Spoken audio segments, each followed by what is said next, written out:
Tassar, Muga, and Erie. And I'm in the process of writing a book for people in Canada, Australia, New Zealand, USA, Europe. They have no idea that wild silk exists in India, and they have no idea about the wonderful people who raise the silk, reel or spin the silk, and weave the silk.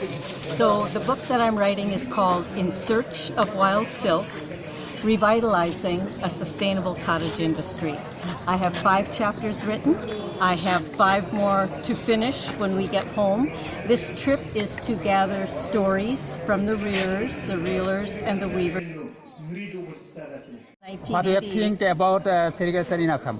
Oh, I think sericulture in Assam is fabulous. It's wonderful. It has given a lot of people income, and it's increased their income over the years that we've come.